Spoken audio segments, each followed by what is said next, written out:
చిట్ట చివరిగా ఒక్క మాట, హిందువు అనేవాడు సర్వజ్ఞుడు. ఒక్క భగవంతుని గురించి తెలిస్తే ఇంకేం తెలుసుకోవలసిన అవసరం లేదని మేము భావిస్తాం. మాకు భగవంతుడి గురించి ఎప్పుడైతే అర్థమైందో ప్రపంచం అంతా అర్థమైనట్టే. అందుకని సర్వము తెలిసిన వాళ్ళం కాబట్టి ఇతర మతాలను ఇతర ధర్మాలని సహిస్తున్నాం తప్ప చేతకాని వాళ్ళమని అనుకోవద్దు.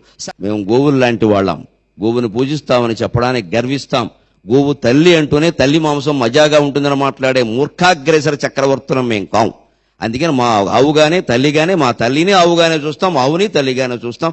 మమ్మల్ని బిబ్బులుగా మార్చే ప్రయత్నం చేయకండి. ఇంకా వైదిక ధర్మం యొక్క విశిష్టత ఒక మాటలో చెప్పాలంటే, యో యో యాం యాం తనుం భక్త శ్రద్ధయా అర్చితుమిచ్చతి తస్య తస్య అచలాం శ్రద్ధాం తామేవ విదధామ్యహం అని కృష్ణ పరమాత్మ భగవద్గీతలో చెప్పాడు చాలా స్పష్టంగా.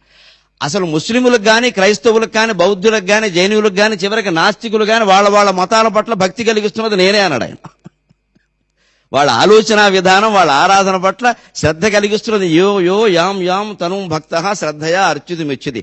ఎవ్వడు ఏ రూపంలో దేవుణ్ణి ఆరాధన చేసినా, ఒకవేళ దేవుడు లేడు అని మాట్లాడినా వాడికి ఆ శ్రద్ధను కలిగిస్తున్నది నేనే. ఎందుకంటే ప్రపంచం ఎప్పుడు వైవిధ్యంగా ఉంటుంది. దీన్ని వైవిధ్యంగా భావించాలి, వైరుధ్యంగా భావించకూడదు.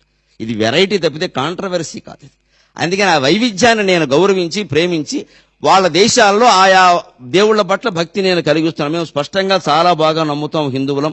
ఇక్కడ రాముడు అవతరించినట్టే అక్కడ క్రీస్తు అవతరించాడు, ఇంకో చోట ప్రవక్త అవతరించాడు. మేము స్పష్టంగా నమ్ముతాం ఆ విషయాన్ని. బుద్ధుడు అలాగే అవతరించాడు. మాకేమీ ఇందులో ఇబ్బంది ఏమీ లేదు ఆ విషయం. వారెవరూ దేవుళ్ళు కాదని మేము అనడం లేదు. కానీ వాడొక్కడే దేవుడు, వీళ్ళెవరో కాదు అంటే మాత్రం ఉరికిన వ్యవహారం లేదు.